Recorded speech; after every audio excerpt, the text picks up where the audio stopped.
ये हमने आपको पीछे परीक्षाओं में पूछे गए, है ना, शब्दों मैंने सेंटेंस को मैंने लाया है। भाई आपके लिए इतना कोई काम आपको पढ़ना है तो वो नहीं पढ़ पा रहे हो, मेरे को तो भाई खोज खोज के ला कर दिखाना पड़ रहा है। देखो भैया परीक्षा में पूछा है इस तरह का, 2024, 24, 24, 3, 23, 20, 19, 18, 15 और 13। हमें बेसी नहीं पढ़ना है, उतना ही पढ़ना है जो परीक्षा में पूछता है।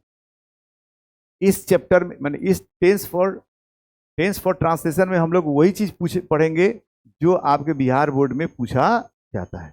एक्स्ट्रा बेसिक ज्ञान आपको देने की जरूरत नहीं, बेसिक ज्ञान मैंने दे दिया टेंस चैप्टर में। टेंस पढ़ चुके हैं, मेन क्लास में भी पढ़ चुके हैं, क्रैश कोर्स में भी टेंस पढ़ चुके हैं, ठीक है। फिर भी ट्रांसलेशन हमारी सही नहीं हो रही है, तो फिर हमें ये तीसरे बार पढ़ाना पड़ रहा, क्योंकि मैं चाहता हूं कि आपका जो नंबर है 95 से कम नहीं आना चाहिए, मिनिमम 95 होना चाहिए। तो मिनिमम 95 तभी होगा जब आप 100 के लिए फाइट करोगे। अगर आप 5 माइनस करके 95 के लिए फाइट करोगे तो फिर आपका नंबर 95 कैसे हो जाएगा? वो जो टारगेट है वो इम्पॉसिबल हो जाएगा, आपका जो मिशन है वो इम्पॉसिबल हो जाएगा। तो उस मिशन को पॉसिबल करने के लिए आपको, है ना, ट्रांसलेशन करना पड़ेगा 5 में 5। लेकिन आप लोग 5 में 5 ही नहीं कर पा रहे हो। पिछले बार 10 ट्रांसलेशन दी गई थी टेस्ट में, बहुतों को, है ना, 0 आ गया था उसके अंदर, ठीक है। अब बहुत लोग तो टेस्ट भी नहीं दे पा रहे। तो ये तो तय हो गया कि भैया आप टेस्ट नहीं दोगे तो फिर आप टॉपर के लिए फाइट मत करना। अभी मैं कह देता हूँ, क्योंकि जो बच्चे टेस्ट नहीं देते वो कभी टॉपर नहीं बन सकते, क्योंकि उसे नहीं पता कि कैसे प्रश्न पूछा जाता है और कैसे उसकी जवाब दी जाती है।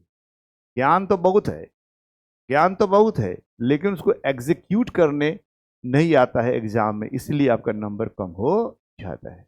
तो आपको एग्जाम में कैसे एग्जीक्यूट करना है अपने ज्ञान को, नॉलेज को, वही चीज हमें टेस्ट के माध्यम से कराया जाता है।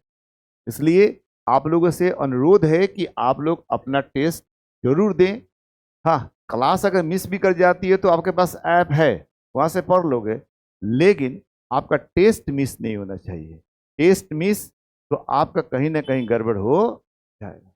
इसलिए हर साल यही होता है, जो क्लास में टॉपर होते हैं वही जाकर बिहार बोर्ड में टॉपर हो।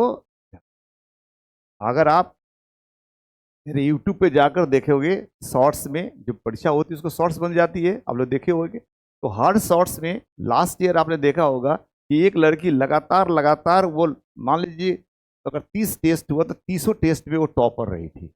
हाँ, और आज बिहार में भी टॉपर है। तो मैं क्या कहूँगा, आपके पास यूट्यूब पे जाकर देखिए, अगर 30 टेस्ट हुआ तो 30 कलम उसके पास है, आज टॉपर हो गई। और जो टेस्ट नहीं दिया वो फिसिड्डी है। मैं क्या कर सकता हूँ? तो एक सर आपको रास्ता बता सकता है, आपको अगर सहयोग की जरूरत हो सहयोग कर सकता है। हाँ, तो फिर उसके अलावा आप भाग ही जाइएगा मैदान छोड़कर, तो सर क्या कर सकते हैं? सोचो, आ रही कुछ बात समझ में? तो आप लोगों से अनुरोध है कि आप टेस्ट जरूर दीजिए। क्लास छूट जाए तो कोई दिक्कत नहीं है, आप मैंने ऐप पर जाकर वहां से देख लोगे, लेकिन टेस्ट का दिक्कत है तो टेस्ट जरूर दीजिए। आइए, अपना क्षमता देखिए। ऐसा थोड़ी किसी को नंबर बताया जाता है, किसी को नंबर जो टॉपर होता है उसको दिया जाता है, लेकिन किसी को नंबर तो कोई नहीं किसी को बताता। तो शर्म किस बात की? आप खुद अपना एनालिसिस करो कि मैं कितना पाने में हूँ। अगर आपको वहाँ दिक्कत है, कोई चीज़ समझ में नहीं आया, तो हमसे पूछो। मैं तो हमेशा आपके साथ ही रहता हूँ ना। आपके पास मेरा फ़ोन नंबर है, आपके पास मेरा व्हाट्सअप नंबर है, आप मैं रोज़ आपसे मिलता हूँ, तो आप मुझे पूछ सकते हो। इसमें कौन सा दिक्कत है? सर ये वाली नहीं समझ में आया, काहे कट गया सर, तो मैं बता दूंगा। बात समझ में आई कि नहीं? तो ऐसे करते करते हम लोग तैयारी कर लेंगे और एग्जाम में अच्छे ढंग से कर लेंगे। देखो यार, एग्जाम में प्रेशर बहुत अधिक होता है। वहाँ टीचरों का प्रेशर होगा, पुलिस का प्रेशर होगा, प्रशासन का प्रेशर होगा, तो फिर आप अपने सही ढंग से एग्जीक्यूट नहीं कर पाओगे, डर लगता है वहाँ पे, ठीक है। अच्छा, तो ये ट्रांसलेशन है, टेंस फॉर ट्रांसलेशन, यानी टेंस अब हम ट्रांसलेशन के पॉइंट ऑफ व्यू से पढ़ेंगे। अब वो टाइम एंड टेंस के पॉइंट ऑफ व्यू से तो वो है, अगर ऐसा होगा तो भर ये लगा देंगे, डेली होगा, एवरी डे होगा तो भर प्रेजेंट मैंने V1 लग जाएगा, है ना, नाउ होगा, एट दिस मोमेंट होगा, ये सब पढ़ा चुके हैं। हाँ, वो टाइम एंड टेंस के लिए है। अब ये ट्रांसलेशन के लिए मैं फिर से अलग से पढ़ाने की कोशिश कर रहा हूँ। ये लास्ट टाइम चल रहा है, इसके बाद फिर आपको फिर कोई नहीं पढ़ाएगा, इसको तो एग्जामिनेशन देना है आप। अच्छा, अब यहाँ पे हम लोगों ने लास्ट क्लास में क्या कहा था कि जिस क्रिया के पहला पढ़ा था प्रेजेंट टेंस। प्रेजेंट टेंस में हम लोगों ने simple present tense, simple present tense को प्रेजेंट इंडेफिनिट टेंस भी कहा जाता है। अब कंफ्यूज मत हो जाइएगा भैया, इसको प्रेजेंट इंडेफिनिट भी कहा जाता है। क्या कहा जाता है?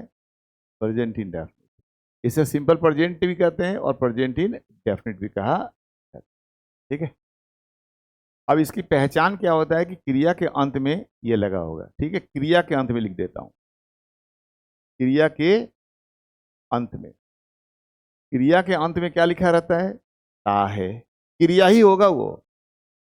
ती है, ता हूं, ते हो, ती हूं, क्रिया के अंत में ये लगा रहता है।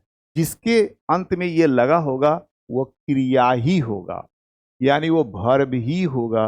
वर्ब के अलावे दूसरा कोई भी पार्ट ऑफ स्पीच नहीं होगा। जिसके अंत में ये लगा होगा वो क्या होगा? क्रिया ही होगा। इतनी बात समझ में आ गई? तो ये देख लोगे आप कि जिसके अंत में ता है, ती है, ता हूं, ते हो, ती हूं ये लगा होगा तो कौन सा टेंस कहलाएगा? प्रेजेंट इन डेफिनिट या सिंपल प्रेजेंट टेंस। और जिसमें ये लगा होगा वो क्या हो जाएगा? वो होगा वर्ब। जैसे यहाँ देखो, यहाँ देखो एक वर्ड देखो, ता हूं लगा है, तो किसमें लगा है? जाना में लगा है। किसमें लगा है? जाना में लगा है, यानी ये जाना वर्ब है। जाना में क्या लग गया? ता हूं, मैंने जाता। यहाँ देखो आपको क्या लगा? यहाँ आपको लगा है ती है। किसमें लगा है? इसमें लगा है, करना में लगा है। करती हूं यानी करना, करना में लगा हुआ है। ठीक है, यहाँ देखो, यहाँ पे हैं किसमें लगा हुआ है? पे हैं लगा हुआ है जाने में लगा है, यानी जाना। ठीक है, नेक्स्ट देखो, पे हो, ये किसमें लगा है? ये लगा है पढ़ना में, पढ़ना में लगा है। और नेक्स्ट देख लो, ता है, ये लगा है किसमें? उगना में लगा है। किसमें लगा है? ठीक है, तो जिसमें पहचान लगा होगा वो अब वर्ब होगा। क्या होगा? वर्ब होगा। इतनी तो बात समझ में आ जाएगी ना भाई। जिसमें ये पहचान लगी होगी वो कौन सा पार्ट ऑफ स्पीच होगा? वो वर्ब होगा, क्योंकि बिना वर्ब का सेंटेंस नहीं होता है। इतनी बात समझ में आ गई? अब जाना का अंग्रेजी क्या होगा? जाना का अंग्रेजी होगा गो। करना का अंग्रेजी क्या होगा? टू। हाँ, लोग कह देंगे वर्क, नहीं मेरे भाई, हाँ डू। हाँ, जाना का फिर ये गो ही हो गया आपका। पढ़ना का अंग्रेजी क्या हो गया? रीड हो गया। उगना का अंग्रेजी क्या होता है? अब कहोगे सर हमको कैसे पता, हमको कैसे पता चलेगा कि इसे उगना का अंग्रेजी राइज होता है? इसके पीछे का कोई लॉजिक नहीं है, रट्टा मारना पड़ेगा, वर्ड याद करना पड़ेगा। बिना वर्ड का हम कैसे किसी चीज को कह पाएंगे? हिंदी तो हम लोग बचपन से करते हैं तो वो याद करने की जरूरत नहीं, बोलते बोलते याद हो गया। लेकिन अंग्रेजी तो हम लोग नया नया पढ़ रहे हैं ना। हमारे स्कूलों में मैट्रिक तक तो इंग्लिश को हम लोग इग्नोर करके चलते हैं। अब पता ना किसका दोष है, हमको नहीं पता। या बिहार बोर्ड का दोष है, या बिहार बोर्ड के जो टीचर हैं उनका दोष है, या प्रशासन, इसके बारे में हमें कोई कमेंट नहीं करना है। लेकिन मैट्रिक तक हम लोग उसे इग्नोर करके चलते हैं। बिहार बोर्ड वाले लोग खास, मेरे सीबीएसई वाले वो कर लेते हैं। हाँ, पैसा देना होता है तो करना पड़ता है, पढ़ते हैं। लेकिन बिहार बोर्ड वाले तो ऐसे ही निकल जाते हैं, पता नहीं किसका दोष है, वही कमेंट नहीं करते। इंटर में आते हैं तो बहुत लोग 11th छोड़ कर पढ़ते हैं। बहुत लोग 11th छोड़ के, 11th में का होगा, हाँ 12 में पढ़ेंगे। अब वो भी किसका दोष है हमको नहीं पता, माता पिता का दोष है या जो शिक्षक और विषय पढ़ाते हैं उनका दोष है, हमें नहीं पता। किसी के बारे में मुझे कोई कमेंट नहीं करना, लेकिन है प्रॉब्लम है। ये भाषा है, भाषा 11-12 का नहीं होता, भाषा जिंदगी भर का होता है। अगर आप किसी भी भाषा में, है ना, अच्छा बनना चाहते हैं, कुशल बनना चाहते हैं, तो बहुत मेहनत की जरूरत पड़ती है। सही ढंग से आप इतना देखो, मान लो सबका उम्र 14-15 साल हो गया होगा, 16 साल हो गया होगा, ठीक है, ऐसा तो कोई कम नहीं है। 14 साल में मैट्रिक पास करते हैं, 2 साल इधर हो गया, 14 2 16 साल हो गया। इसमें किसी का 17 भी हो गया होगा, किसी का 18 भी होगा, किसी को 20 हो चुका होगा, कोई दिक्कत नहीं। मिनिमम अभी आपके पास 14 2 16 साल आपके हो गए। 16 साल से कम नहीं होगा, क्योंकि 14 साल मिनिमम चाहिए मैट्रिक पास करने के लिए। अगर किसी का मैट्रिक में 14 से कम है तो आपका डिग्री इनवैलिड हो जाएगा, याद रखिएगा। इसलिए आपको एकदम 14 साल में मैट्रिक पास करनी है, और 2 साल 11 और 12 में, 16 हो गया। अब बताइए, 16 साल से हम लोग हिंदी पढ़ रहे हैं, हिंदी हमारी मातृभाषा है। कितने लोगों को सही ढंग से हिंदी बोलने आता है? नहीं आता है, ठीक है। किसी को नहीं आता बोलने के लिए, क्योंकि हमें ऐसे समझ में आ जा रहा है तो हम लोग बोले चले जा रहे हैं, लेकिन शुद्ध हिंदी बहुत कम लोग बोल पाता है, ठीक है। आप कौन वर्ड यूज कर रहे हो नहीं पता, बस काम चल रहे हैं। मैं कलम से लिखता हूँ, ठीक है, मैं कलम से लिखता हूँ। आपने बोल दिया, क्या कलम हिंदी वर्ड है? नहीं, कलम हिंदी वर्ड नहीं है, ये कलम उर्दू वर्ड है, ठीक है। लेखनी होता है, हाँ, लेखनी होता है हिंदी वर्ड। मैं लेखनी का इस्तेमाल करता हूँ, है ना, अपने लिखने के लिए। अब तो मैं कलम का इस्तेमाल करता हूँ। तो भैया आपको नहीं पता आप क्या यूज कर रहे हो, क्या रहे। तुम बहुत खूबसूरत दिखते हो।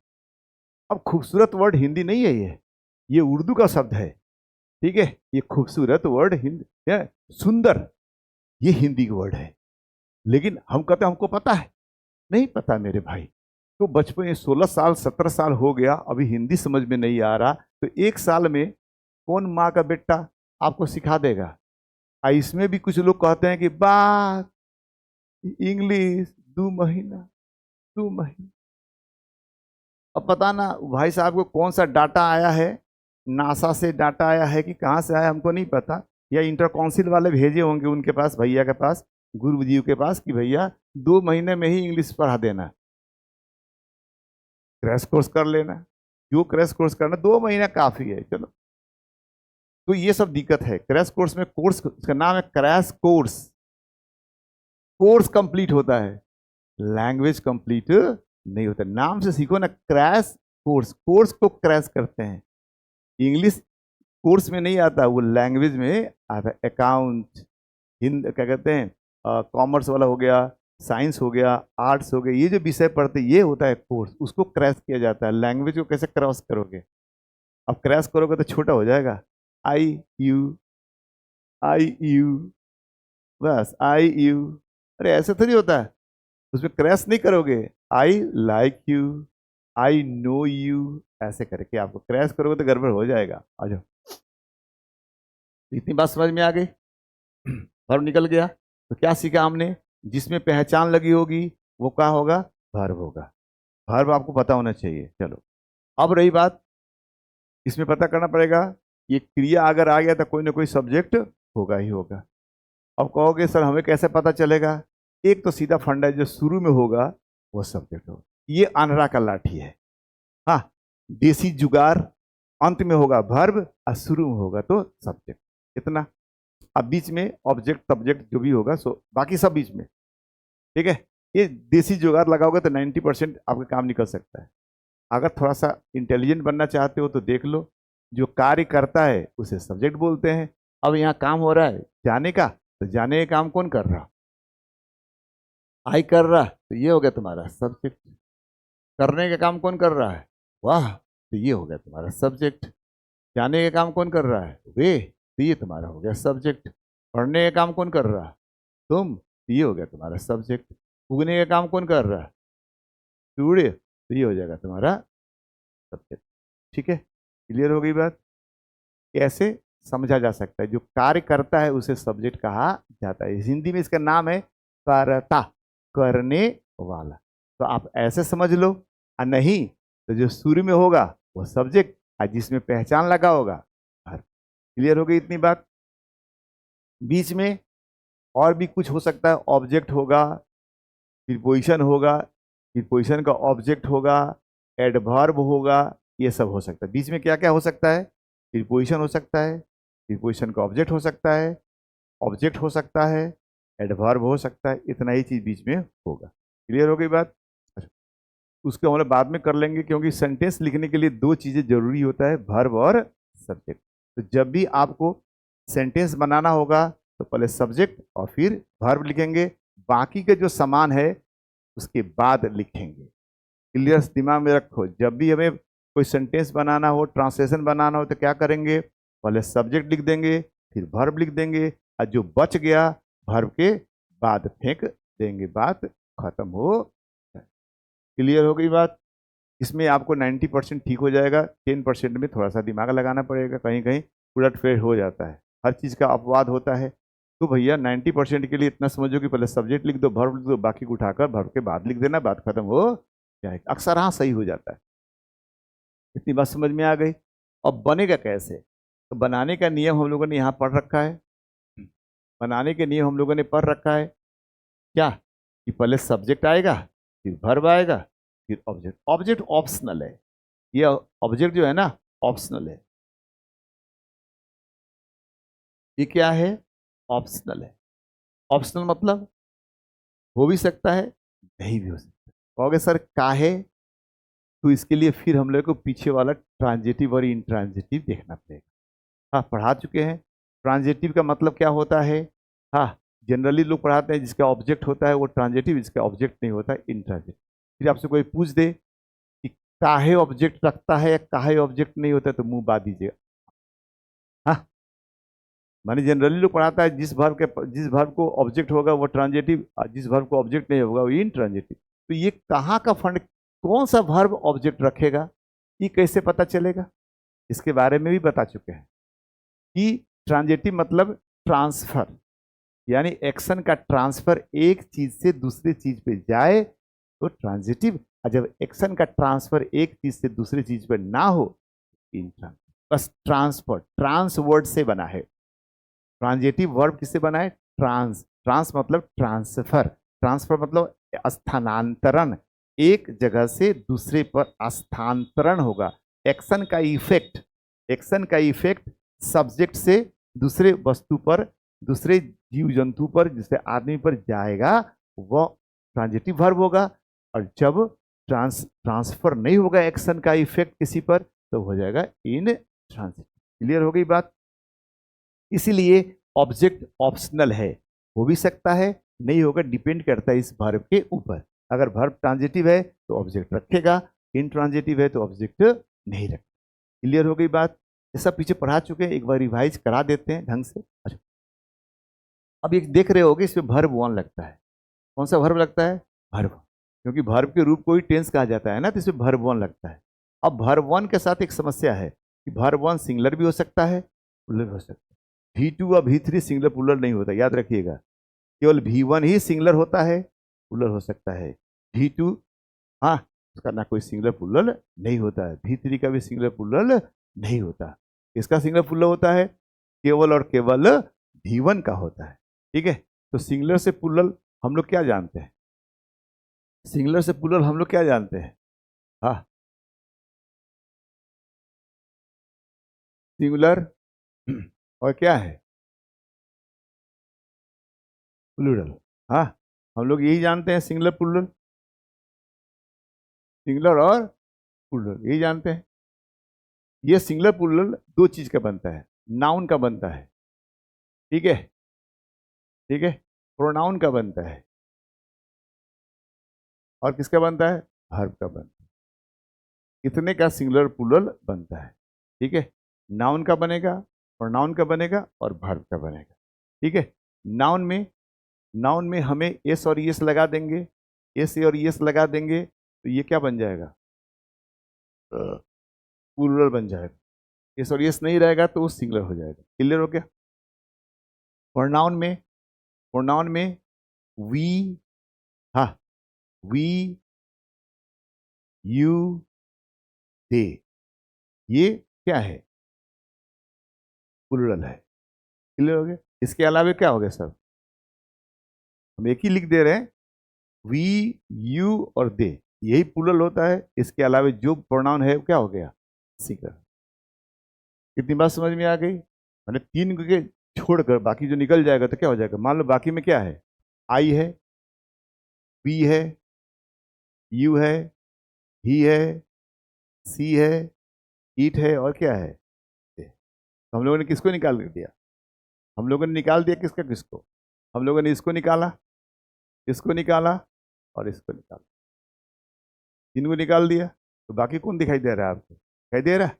वो सब सिंगुलर हो गया। अगर ये प्लूरल निकल गया तो ये सब क्या हो जाएगा तुम्हारा? सिंगुलर। ये क्या हो गया? सिंगुलर। ये क्या हो गया? सिंगुलर। ये क्या हो गया? सिंगुलर। बात खत्म। इतना तो दिमाग में बात चलेगी ना भाई। दिमाग चलाओगे तो चलेगा, नहीं चलाओगे तो दिमाग नहीं चलेगा। ठीक है? दिमाग हर चीज की बायोलॉजी होती है। दिमाग कोई जो भी एक्शन होगा तो वहाँ ग्रोथ होगा। जब भी उस पर एक्शन नहीं होगा, स्ट्रेस नहीं डालोगे तो ग्रोथ नहीं होगा। अगर आप कोई भी चीज को ले लो, हर आदमी का दो हाथ होता है। जो आदमी दाहिने हाथ से काम करता है उसका दाहिना हाथ बाएं हाथ से मोटा होगा। जो आदमी बाएं हाथ से काम करता है उसको देखो कि बाएं हाथ दाहिने हाथ से मोटा होगा। क्योंकि जब काम करते हैं तो उस पर स्ट्रेस आता है, प्रेशर आता है ना? तो उसका माने डेंसिटी बढ़ जाता है। उसी तरह ब्रेन का काम है। अगर ब्रेन का इस्तेमाल करोगे तो ब्रेन की कैपेसिटी बढ़ेगी। अगर दिमाग का इस्तेमाल नहीं करोगे तो दिमाग भौकलोल हो जाएगा, दिमाग उसी तरह रहेगा, है ना? बस देखने में तुम इंसान रहोगे लेकिन बिना ब्रेन भेजा वाला। ये तो गाड़ी वगैरह होता है ना, इंजन निकाल दो गाड़ी तो दिखता है, सीट भी होगा, स्टेयरिंग होगा, इंजन ना होगा, तो बैठ के क्या करोगे? इसमें सीटी बजाना। हम तुम एक गाड़ी में बैठे हैं, इंजन खो जाए, ऐसे हो जाएगी। वही हालात आप लोग की भी है। तो आप चेक करिए कि आपका इंजन है कि नहीं है। अगर इंजन है तो ठीक ठाक उसमें तेल मोबिल डालते रहिए, है ना? उसको एक्टिवेट रखिए, रोज स्टार्ट करिए। जिसके पास गाड़ी होता है वह रोज अपना गाड़ी को, अगर सप्ताह गाड़ी पड़ा रहता है तो कम से कम सप्ताह में एक बार गाड़ी को स्टार्ट करके, है ना, 10-15 मिनट छोड़ देता है ताकि इंजन फिर से काम कर। अगर छोड़ दोगे तो गाड़ी लास्ट में स्टार्ट भी नहीं होगा, जम जाता है, खराब हो जाता है। उसी तरह ब्रेन का है, ब्रेन का भी इस्तेमाल आपको करना चाहिए। नहीं करते हो तो दिक्कत आपके साथ है। और बिना ब्रेन वाला आदमी का आज के ज़माने में जीना मुश्किल है। नहीं जी सकते हो, यही बात है। तो आप ब्रेन को चलाओ। तो ये हो गया सिंगुलर और प्लूरल वाली बात। क्लियर हो गई बात? हाँ, एक चीज मैं लिख दूं यहाँ पे नोट करके, आप लोग इसको नोट बना लेना। क्या बना लेना? नोट। नोट। ठीक है? नोट में क्या लिखूं? आई लिख देता हूं। आई के साथ, आई के साथ वर्ब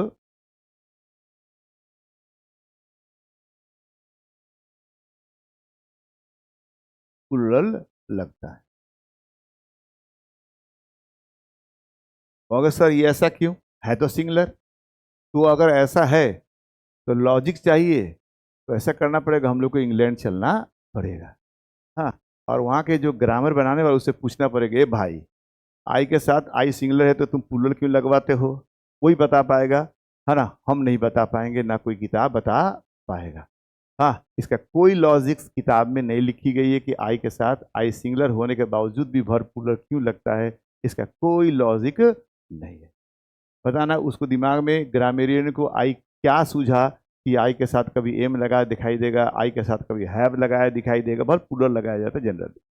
तो इस बात को आप दिमाग में बात रखिए, ये वर्ड नोट करके आप इसको लिख लीजिए। ये कंफ्यूज मत होइएगा, इसके साथ वर्ब प्लूरल लगेगी। वर्ब प्लूरल कैसे लगेगी? तो वर्ब तो लिखा ही नहीं मैं आपको, वर्ब कैसे प्लूरल लगेगी? ये जो होता है ना, बेस फॉर्म जो होता है, बेस फॉर्म, बेस फॉर्म क्या होता है? प्लूरल होता है। बेस फॉर्म प्लूरल होता है। एस और यस लगा दोगे तो सिंगुलर हो जाएगा। अगर वर्ब में वर्ब प्लस एस और यस लगा दोगे तो क्या हो जाएगा? ये भाई साहब सिंगुलर हो जाएगा। बेस फॉर्म होगा तो प्लूरल, और वर्ब में अगर एस और यस लगा दोगे तो हो जाएगा सिंगुलर। ये दिमाग में बात रखिए, ये नाउन का उल्टा होता है। नाउन में एस और यस लगाने से प्लूरल, और वर्ब में एस और इस लगाने से सिंगुलर। ये दिमाग देख लीजिए यहाँ से, नाउन में एस और एस लगाने से प्लूरल, और वर्ब में एस और एस लगाने से सिंगुलर। जस्ट ऑपोजिट होता है, एकदम दिमाग पर ये सब आप जाकर नोट बनाइए सभी लोग इस तरह का। क्लियर हो गई बात? यहाँ तक कोई दिक्कत? बेस फॉर्म, बेस फॉर्म मतलब जिसमें एस और एस ना लगा हो वो कहलाता है बेस फॉर्म। नहीं बुझाता तो यहाँ लिख देता हूँ, बिना बिना एस और ई एस का, ई एस का हो गया। बिना एस और ई एस का वर्ब क्या होता है? बेस फॉर्म होता है। इट, गो, ये सब बेस फॉर्म है, उसमें एस और ई एस नहीं लगी है, वह क्या होगा? ये प्लूरल कहलाता है। क्लियर हो गई बात? यहाँ तक किसी को दिक्कत? तो हम लोगों ने क्या सीखा? हम लोगों ने सीखा कि सब्जेक्ट लगेगी, वर्ब वन लगेगी। अब कहोगे सर सब्जेक्ट कैसे, सब्जेक्ट वर्ब वन सिंगुलर और प्लूरल बताए कैसे लगेगा? तो सब्जेक्ट के हिसाब से लगेगा, सब्जेक्ट सिंगुलर तो वर्ब सिंगुलर, सब्जेक्ट प्लूरल तो वर्ब प्लूरल, क्योंकि वर्ब के बिना सब्जेक्ट नहीं रह सकता और सब्जेक्ट के बिना वर्ब नहीं रह सकता। दोनों के बीच में है ना कोऑर्डिनेशन होना चाहिए, जिसको हम लोगों ने बहुत अच्छे ढंग से पढ़ा भी है। कहाँ पे? सब्जेक्ट वर्ब एग्रीमेंट चैप्टर में। सब्जेक्ट वर्ब एग्रीमेंट चैप्टर में पूरा विस्तार से हम लोगों ने पढ़ रखा है। दिक्कत होगा तो फिर आप वहाँ पे जाकर सब्जेक्ट वर्ब एग्रीमेंट को आप पढ़ लीजिएगा। क्लियर हो गई बात? अच्छा, अब हम लोग चलते हैं अपने यहाँ पे। देखो, मैं सेब खाता हूँ। अब ये खाना वर्ब है, यहाँ पे खाना वर्ब है, ठीक है, क्योंकि ता लगा हुआ है खाना में, तो हमको चाहिए सब्जेक्ट और वर्ब। सब्जेक्ट कौन है? आई। यह सब्जेक्ट लिख दिया मैंने आई, कि चाहिए वर्ब, वर्ब लिख दिया इट, क्योंकि इसके साथ ई कौन लगता है? प्लूरल लगता है। आई के साथ वर्ब कौन सा लगता है? प्लूरल लगता है। आई के साथ वर्ब प्लूरल लगता है, तो प्लूरल वर्ब लिख दिया। अब यहाँ पे एप्पल लिख दिया, ये इसका ऑब्जेक्ट हो गया, क्योंकि खाएंगे तो खाने का काम किस चीज़ पे चलेगा, तो ट्रांजिटिव वर्ब हो गया ये वाली। ठीक है, अब देखो सब्जेक्ट अगर ही और सी हो जाए तो वर्ब देखो, ये सिंगुलर है, ये सिंगुलर है, तो वर्ब क्या हो गया आपका? सिंगुलर हो, ठीक है। एप्पल तो उसका ऑब्जेक्ट है, तो ये subject singular, verb singular, subject ये आई के साथ तो अपवाद है, तो इसके साथ प्लूरल वर्ब लगा दिया गया। इतनी बात समझ में आ गई? अच्छा, पहचान समझ में आ गया, ता हूँ, ठीक है, ती हूँ वगैरह वगैरह। अच्छा, अब इसी बात को यहाँ से अब बनाने की कोशिश करेंगे। उस दिन बनवाए भी थे, फिर मैं बना के दिखा देता हूँ, फिर उसके बाद दिमाग में बात बैठ जाएगी। अब हमको क्या चाहिए? पहले पहले चाहिए सब्जेक्ट, फिर लगाना है वर्ब। बस आंख बन के पहले दो ही काम करना, दो स्टेप। पहला सब्जेक्ट डालो, फिर उसके बाद वर्ब डालो। सब्जेक्ट कौन है? आई। सब्जेक्ट कौन सा हो गया इसका? आई सब्जेक्ट है, लो मैंने आई लिख दिया। वर्ब कौन सा है? वर्ब है इसका तो। अब एक चीज देख, ये यहाँ लिखा हुआ है जी बड़ा से, यहाँ मैंने लिख दिया छोटा से। ये भी गलती मैंने देखा है आप लोगों को। भाई, वाक का पहला अक्षर बड़ा से होता है। हमने बहुत लोगों का ट्रांसलेशन देखा है, शुरुए में एस छोटा कर देते हैं।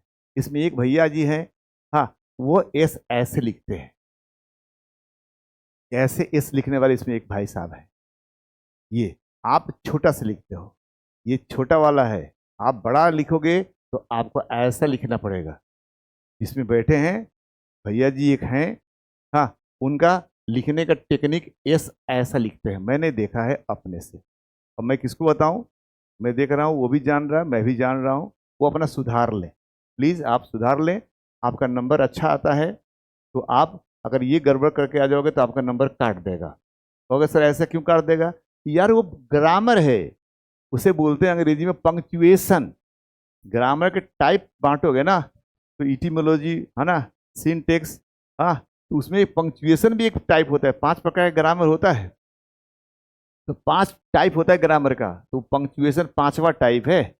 तो अगर आपको ये कैपिटल और स्मॉल के मामला फंसेगा तो दिक्कत हो जाएगी आपको, इसमें आप लोगों को भी ध्यान दीजिए। तो मैं एक आदमी को भी जानता हूँ, नंबर उसके अच्छा आता है, तो भैया उनको मैं कह रहा हूँ, बाकी आप लोग तो हाँ, राम दिन क्या जिंदगी चल रहा है। एक होता है राम भरोसे हिंदू होटल चल रहा है, राम जी मुंह फाड़ रहे हैं तो कहीं ना कहीं कुछ खिया ही देंगे, ऐसे जिंदगी थोड़ी चलता है। पहले क होता है तो फिर ख होता है, पहले कमाओ तो फिर खाओ। अच्छा, भगवान भरोसे जिंदगी मत चलाया करा करो। तो हमने क्या सीखा, सेंटेंस का पहला पहला लेटर वह कैपिटल होगा। सेंटेंस का पहला लेटर क्या होगा, कैपिटल होगा। भाई लिखिए देते हैं यार, सेंटेंस का पहला पहला लेटर कैपिटल होगा, ये वाली। बाकी उसके बाद छोटा हो जाएगा। एक नंबर ये हो गया। दूसरा देखो, proper noun. Proper proper noun हमेशा हमेशा फुल कैपिटल से होगा।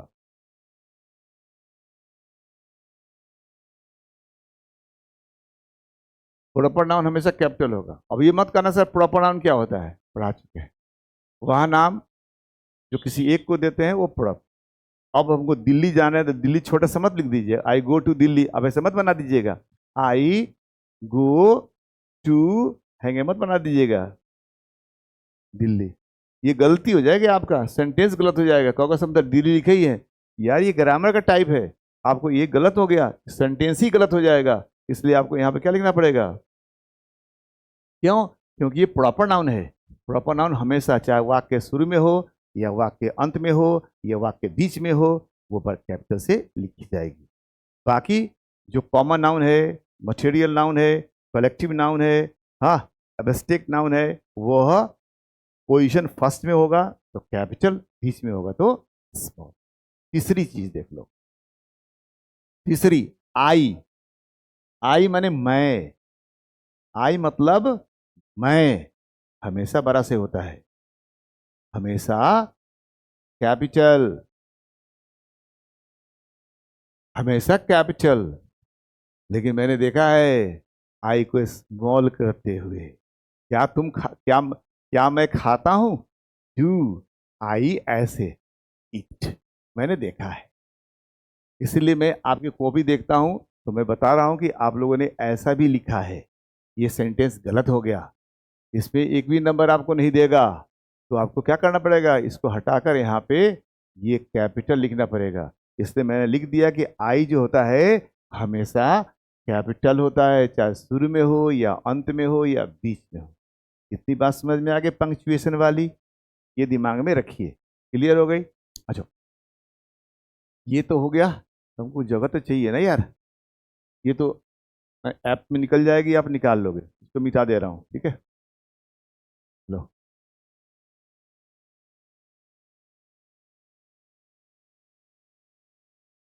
अब यहाँ पे आई गो हो गया, मैं जाता हूँ। अब बात आई, दो वर्ड इसके अंदर फंसा हुआ है, रोज और स्कूल, रोज और स्कूल, ठीक है। अब देखो, मैं जाता हूँ स्कूल, मैं जाता हूँ स्कूल रोज, ठीक है। तो पहले मैं जाता हूँ, वर्ब के बगल में जो होगा वो 3 नंबर पे चला जाएगा और उसके बाद होगा 4 नंबर पे चला जाएगा। ये एक नंबर, ये वर्ब के पहले जो होगा ना इसके साइड में, वो 3 नंबर में जाएगा, ठीक है। तो मान लो स्कूल का अंग्रेजी में लिख दिया यहाँ पे स्कूल, क्या लिख दिया स्कूल। भाई यहाँ छोटा से कर लोगे, नहीं तो फिर कहोगे सर ये आप तो लिख दिए, ठीक है। स्कूल लिखा गया, आई गो टू स्कूल लिखा गया। अब देखो, अब यहाँ पे ये जो स्कूल है ये सही हो सकता है, टू क्या है लगेगा, रुको, टू क्या है लगेगा, रुको रुको, टू क्या लगेगा, नियम बना है कि गो के साथ टू लगाए, लोग लोग पढ़ाते था कि गो के साथ टू लगाया जाता है, ऐसा है क्या। अरे यार, उसमें एक्शन का ट्रांसफर ही नहीं हो रहा। अब मान लो मैं जाता हूं, मैं जा रहा हूं, तो जाने का काम तो मैं कर रहा हूं, क्या जाने का एक्शन का ट्रांसफर किसी पे हो रहा है क्या, नहीं हो रहा।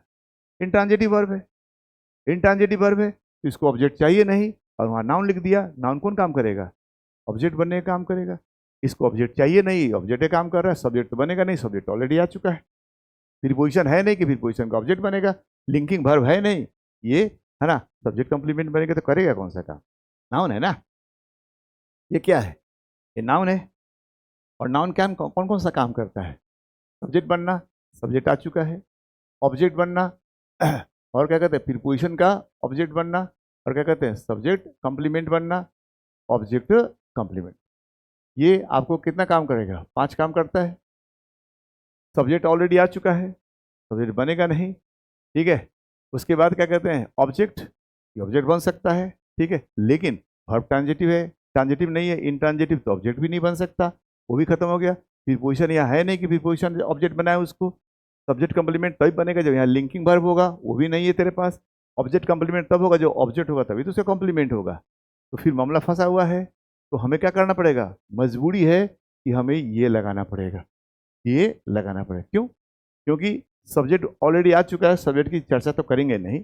रही बात ऑब्जेक्ट को, इंट्रांजिटिव वर्ब में तो ऑब्जेक्ट किसी जन्म में होगा ही नहीं, तो ये ऑप्शन और ये ऑप्शन तो साफा में ना के एकदम नगण्य है, शून्य है। सब्जेक्ट कंप्लीमेंट भी नहीं बन सकता क्योंकि उसके लिए लिंकिंग वर्ब होना जरूरी है, ये भी नहीं बनेगा। ऑब्जेक्ट कंप्लीमेंट तभी बनेगा जो ऑब्जेक्ट होगा, ये भी संभव नहीं है। तो हमको एक ही उपाय है कि प्रीपोजिशन लगाकर इसका उसको ऑब्जेक्ट थमाया जा, यही पॉसिबल बन रहा है। आप देखोगे 5 काम में कौन सा चीज पॉसिबल हो सकता है, तो पॉसिबल हमको दिख रहा है यही प्रीपोजिशन का ऑब्जेक्ट बनाना। तो हमें क्या करना पड़ेगा? यहाँ पे टू लगाना पड़ेगा। कहोगे सर टू ही क्यों लगा रहे हो, फ्रॉम क्यों नहीं लगा दे रहे हो, ऑन क्यों नहीं लगा दे रहे हो, विथ क्यों नहीं लगा दे रहे हो? तो भाई आपका बताया जा चुका है कि टू डेस्टिनेशन को दिखाता है, यानी लक्ष्य को दिखाता है कि एक्शन कहाँ पे जाकर खत्म होगा। फ्रॉम ओरिजिन को दिखाता है, एक्शन कहाँ से शुरू होता है, ठीक है। फॉर पर्पस दिखाता है, ऑफ सिलेक्शन दिखाता है, और पोजीशन दिखाता है। बाई है ना, क्या दिखाता है? सब्जेक्ट को दर्शाता है, डूअर को दर्शाता है। तो हर प्रीपोजिशन का अपना अपना काम है। यहाँ तो डेस्टिनेशन दिखा रहा है, मैं जाता हूँ कहाँ? स्कूल, यानी जाने का काम कहाँ खत्म हो रहा है? स्कूल, यानी जाने का पर्पस क्या है, जाने का डेस्टिनेशन क्या है? स्कूल। इसलिए हमें यहाँ पे टू लगाना पड़ा। फ्रॉम नहीं लगा पाएंगे क्योंकि मैं स्कूल से, अगर लिखा मैं स्कूल से आता हूँ, कहाँ से आ रहे हो? स्कूल से, तो वहां लगा देंगे I am coming from school, ठीक है। अच्छा, इतनी बात समझ में आ गया। अब आई के साथ मेन वर्ब वन लगता है तो को लगा के मैंने छोड़ दिया। नेक्स्ट आ जाओ। वो हर दिन योग करता है जहां, ये अब देखो इसको, अब यहाँ पे डेली लगाना है, इसको हटा दे रहे हैं, ठीक है, समझ में आ गया। अब यहाँ डेली देखो, अब ये रोज छूट गया तो डेली लगा दें यहाँ पे। अब ये डेली जो है ना, ये कौन सा पार्ट ऑफ स्पीच है? अब बताओ भैया, डेली कौन सा part of speech? Yes, daily कौन सा पार्ट ऑफ स्पीच? कोई नहीं बोलेगा, हाँ बता, बोलो डेली कौन सा पार्ट ऑफ स्पीच है? हाँ डेली, आप बताओ, हाँ बोलो का है, उसको बोलना तो ना भैया, आप परीक्षा में जाइएगा साथ है इसको, बोलो डेली। गड़बड़ हो गया, चलो बढ़ जाओ बढ़ जाओ। मैं एडवर्ब, एडवर्ब में कौन वाली? रुको, हाँ अपने बोले परीक्षा में सब लोग अकेले जाएगा, जिंदगी में हर काम अकेले किया जाता है। गड़बड़ हो गया, चलो जी आप बताना जी। यस यस, ये बीच वाली, हाँ हाँ हाँ यू।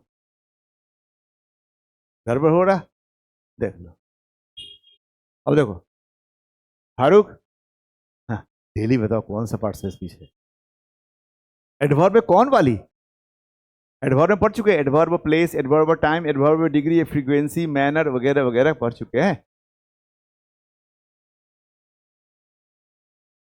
एडवर्ब ऑफ टाइम देखो बताइए, चलो आप बताना जी। लो ये एडवर्ब फ्रीक्वेंसी बोलने लग गया, आप बताना जी। यस फ्रीक्वेंसी, यानी ये बता रहा है कि क्रिया कितने बार होता है। जो बताता है क्रिया कितने बार होता है वो एडवर्ब ऑफ फ्रीक्वेंसी होता है। क्रिया कब होता है वो एडवर्ब ऑफ टाइम बताता है। क्रिया कहाँ होता है एडवर्ब ऑफ प्लेस बताता है। क्रिया कितना मात्रा में होता है एडवर्ब ऑफ डिग्री बताता है। ये सब चीजें पढ़ चुके हैं। अगर नहीं याद आ रहा है तो फिर जाकर ऐप पे जाइए, एडवर्ब बेसिक में एडवर्ब था, वहां पे आप देख लीजिए। नहीं देखेंगे तो हम करें क्या? एडमिशन हो चुका है ना आपका, आप खोलिए एडवर्ब, खोजिए एडवर्ब, मिल जाएगा आपको, सर्च करिए वहां पे। अब देखिए एडवर्ब, मान लो हम लोगों ने पढ़ा टाइम, टाइम, प्लेस और मैनर, ये adverb, adverb of time, place और मैनर वाक्य के अंत में लगता है, वाक्य के अंत में लगता है, याद रखिएगा, ये 3 गोरा अंत में आता है, ठीक है।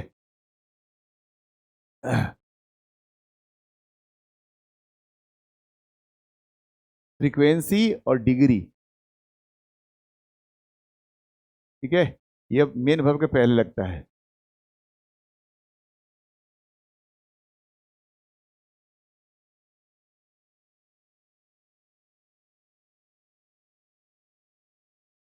कहाँ लगता है? मेन वर्ब के पहले, मेन वर्ब के, ठीक है। अब देख लीजिए फ्रीक्वेंसी क्या होता है, डिग्री क्या होता है। अब ये बताइए, ये डेली है, ठीक है, फ्रीक्वेंसी, देखो, लेकिन कुछ जो होता है ना, अब देखो डेली आ गया, फ्रीक्वेंसी अंत में भी लग गया, फ्रीक्वेंसी अंत में लग गया, लेकिन जनरली कहाँ लगता है? मेन वर्ब के पहले लगता है, जैसे ऑलवेज, ऑफन, हाँ आता है ऑलवेज, ऑफन, हाँ, नेवर, ये सब क्या है? एडवर्ब ऑफ फ्रीक्वेंसी है। जैसे मान लो ऑलवेज, ठीक है, नेवर, ऑफन, यूजुअली, ये सब क्या है? एडवर्ब ऑफ फ्रीक्वेंसी है, ये हमेशा लगता है। अब डेली और एवरीडे ये भी फ्रीक्वेंसी है, लेकिन वो अंत में लगता है। आई बात समझ में? डेली और एवरीडे कहाँ लगता है? अंत में, बाकी सारा कहाँ लगता है? मेन वर्ब के पहले। माने जनरली ये पोजीशन होता है इसका, वो अपवाद में चला गया तो याद रखिएगा, ये बीच में मत लगा दीजिएगा। आई डेली गो टू स्कूल, बहुत लोग लगा देते हैं, ठीक है। एक लड़की तो है ना ऑलवेज को अंत में लेके रख दी थी, हाँ, आई गो टू स्कूल ऑलवेज, ऐसे ना लगाया करना। आई बात समझ में? इतनी बात समझ में आ गई? अच्छा, वो हर रोज योग करता है, वो हर रोज योग करता है, ठीक है। इसमें वर्ब को सब्जेक्ट कौन सा है? करती है ना, ती हो गया। करना का अंग्रेजी क्या होगा? टू होगा। अब ये देखो सब्जेक्ट सिंगुलर है तो वर्ब क्या होना चाहिए? सिंगुलर होना चाहिए। क्या लगाओगे? डस। क्या करती है जी? योग, ठीक है, योग, ठीक है। सी डज योग, हाँ, रोज करती है, एवरीडे या डेली, कहाँ लगेगा ये अंत में लगता है। सी डज योग डेली। वे बाजार जाते हैं, वे का अंग्रेजी क्या होता है? दे। वर्ब क्या है? जाना, गो, ठीक है। अच्छा, बाजार का क्या होता है? मार्केट, ठीक है। अब यहां देखो, अब यह गो फिर इंट्रांजिटिव वर्ब है, हमको डेस्टिनेशन दिखाना है तो क्या लगाना पड़ेगा? To, they go to market, ठीक है। अच्छा, तुम किताब पढ़ते हो, अब यहाँ पे यू हो गया, दूसरा हो गया रीड। अब रीड के साथ क्या लगता है? वर्ब वन लगता है, मैंने वर्ब प्लूरल लगता है, यू के साथ लगाया ना, वर्ब प्लूरल लगता है। अच्छा, अब यहाँ लिख दो बुक, मैंने क्या लिख दिया यहाँ पे? बुक, ठीक है। लो मैंने लिख दिया यहाँ पे बुक, आई रीड बुक। अब यहाँ भी गलती हो गया एक आपका, यहाँ बुक जो है ना नाउन है, कौन सा? काउंटेबल। काउंटेबल में कौन? सिंगलर। तो जब भी कोई नाउन काउंटेबल हो और सिंगलर हो, उसके साथ ए और एन लगाना ही लगाना पड़ता है, अगर आप छोड़ दिए तो सेंटेंस गलत हो जाएगा। इसलिए आप आई रीड बुक, मैं किताब पढ़ता हूँ, कहेगा सब हो गया? नहीं मेरे भाई, आपने ए छटका दिया, क्यों? क्योंकि ये सिंगलर काउंटेबल है, सिंगलर काउंटेबल के साथ क्या लगता है? ए और एन लगता है, तो यहाँ क्या लग जाएगा? ए। अगर ए छोड़ दोगे सेंटेंस गलत हो जाएगा। आई कोई बात समझ में? ए लगाओ या एन लगाओ, एन वॉवल के साथ लगता है, ए कहाँ लगता है? कॉन्सोनेंट के साथ। प्लूरल के साथ मत लगा दीजिएगा, क्लियर हो गया? यू के साथ वर्ब प्लूरल लगता है तो वर्ब प्लूरल लिख दिया। सूरज पूरब में उगता है, अब सूरज का अंग्रेजी क्या होता है? सन, सन, ठीक है। अब उगना, उगना का राइज क्या होता है, राइज। अब ये सन है, राइज।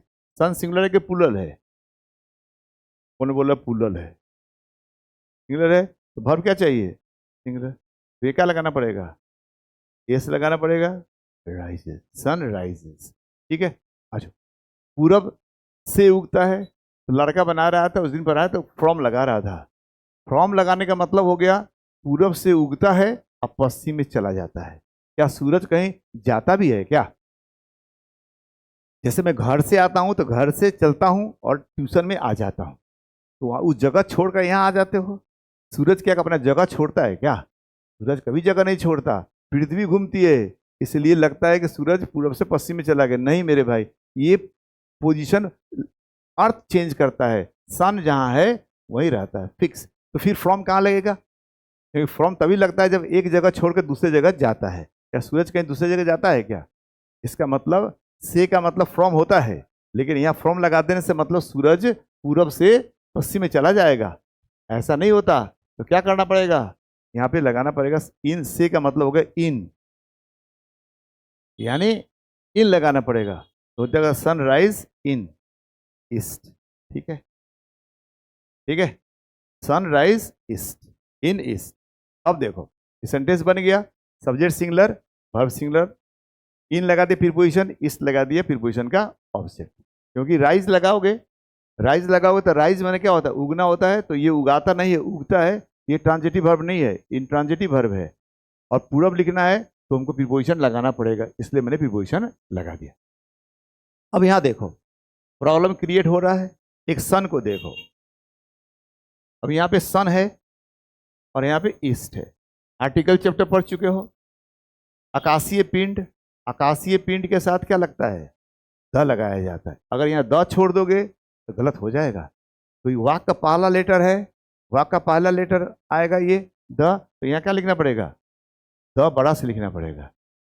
तो कहोगे सर सन छोटा कर दे, सन छोटा कर दे, सन छोटा कर, सन का एक ही गो है, सभी तारा को तो सन नहीं बोलते, तो ये सही रह जाएगा यहाँ पे। अच्छा, अब ईस्ट, ईस्ट दिशा का नाम के साथ भी द लगाया जाता है, ईस्ट वेस्ट नॉर्थ साउथ। एक बार द का प्रयोग देख लीजिएगा आर्टिकल वाला में, तो यहाँ भी द लगाना पड़ेगा। अगर ये दोनों छोड़ दीजिएगा तो गलत हो जाएगा। तो the sun rises in the, अरे आया कुछ बात समझ में। अब देखिए, अब इसका नेगेटिव बनाना हो तो डू नॉट और डज नॉट लगाना पड़ेगा। नहीं लगाने के लिए हेल्पिंग वर्ब चाहिए, तो प्रेजेंट इंडेफिनिट का हेल्पिंग वर्ब क्या होता है, डू नॉट और डज नॉट, डू और डज लगाया जाता है। तो नॉट के लिए हमको डू और डज लगाना पड़ा। डू क्या है, प्लूरल है, डज क्या है, सिंगुलर है। कैसे, क्योंकि एस लगा हुआ है। इंट्रोगेटिव में डू डज को सब्जेक्ट के पहले लिखना पड़ता है और लास्ट में क्वेश्चन मार्क लगाना पड़ता है। इंट्रोगेटिव विथ डब्ल्यू एच अगर हो जाए, इंट्रोगेटिव विथ डब्ल्यू एच अगर हो जाए तो डब्ल्यू एच पहले आ जाएगी। डब्ल्यू एच कौन सा वर्ड होता है, ये वाले याद कर लीजिएगा, कौन क्या कहाँ कब क्यों कैसे। ये अगर ये लिखा होगा, अगर ये लिखा है तो कहाँ लग जाएगी, ये डब्ल्यू एच आ जाएगी, फिर डू डज लग जाएगी, फिर सब्जेक्ट, फिर वर्ब। अब सब जगह वर्ब वन लगा है, यानी सब वर्ब प्लूरल लगेगी यहाँ पे। डू डज के साथ हमेशा कभी वर्ब क्या लगता है, प्लूरल। डू डज के साथ हमेशा वर्ब प्लूरल, क्यों, क्योंकि ऑलरेडी आप डू डज के साथ ही चेंज कर दे रहे हो। डू प्लूरल हो गया, डज सिंगुलर हो गया, क्योंकि सिंगुलर लगाने के लिए हमने यस लगा दिया इसके अंदर, तो इसीलिए यही चेंज हो गया। इसलिए मेन वर्ब में हमें कोई चेंज करने की जरूरत नहीं है, क्योंकि एक ही जगह चेंज कर सकते, दो जगह चेंज नहीं कर सकते। डू डज लगाकर हमने चेंज कर लिया, डू प्लूरल कर दिया, डज को सिंगुलर कर दिया, तो फिर मेन वर्ब को चेंज नहीं करते। इसीलिए यहाँ पे क्या लग गया, वर्ब वन प्लूरल वाली लगाई जाए। आई बात समझ में, यहाँ इतना क्लियर हो गया। अच्छा, अब हम लोग नेक्स्ट देखो। अब हमें ये हमने आपको पीछे परीक्षाओं में पूछे गए है ना शब्दों, मैंने सेंटेंस को मैंने लाया है। भाई आपके लिए इतना कोई काम, आपको पढ़ना है तो वो नहीं पढ़ पा रहे हो, मेरे को तो भाई खोज खोज के ला कर दिखाना पड़ रहा है। देखो भैया परीक्षा में पूछा है इस तरह का, 2024 24 24 3 23, 20, 19, 18, 15 और 13, ये 3 जगह ये सेंटेंस है जो इस पर आधारित है। जो हम लोगों ने टेंस पढ़ा उस पर आधारित है कि नहीं? अगर आप इसको ढंग से बना लोगे, हाँ, करेक्शन हो जाएगी, तो कहीं रिपीट किया तो आराम से जाना पहचाना उस सेंटेंस मिलेगा, आराम से बना सकते हो। और पूरा नियम आपको पढ़ा चुके हैं, पूरा नियम पर इसको बना देना है। हमें बेसी नहीं पढ़ना है, उतना ही पढ़ना है जो परीक्षा में पूछता है। इस चैप्टर में मैंने इस टेंस फॉर ट्रांसलेशन में हम लोग वही चीज पढ़ेंगे जो आपके बिहार बोर्ड में पूछा जाता है। एक्स्ट्रा बेसिक ज्ञान आपको देने की जरूरत नहीं। बेसिक ज्ञान मैंने दे दिया टेंस चैप्टर में, टेंस में पूरा ज्ञान दे दिया है। इसमें हम उतना ही ज्ञान देंगे आपको जो परीक्षा में पूछता है, बिहार बोर्ड की परीक्षा में पूछी जाने वाले प्रश्नों को बताया जाए। तो ये रहा आपका आसान प्रश्न, और इस प्रश्न को आप आराम से बना के लाइए तो कल चेक करवा लूँगा, ठीक है। ये दिया भी गया था, तो उस दिन लास्ट क्लास में बच्चों की संख्या बहुत ही कम थी और आप लोग इतना नहीं देखे होंगे। पूजा पाठ का समय था तो एक बार रिवाइज करा दिया गया। कल से एकदम रेगुलर जल्दी जल्दी क्लास चलेगी, जल्दी है ना, 2-3 एक सप्ताह के अंदर इसको खत्म कर देना है, ठीक है। इतनी बात समझ में आई?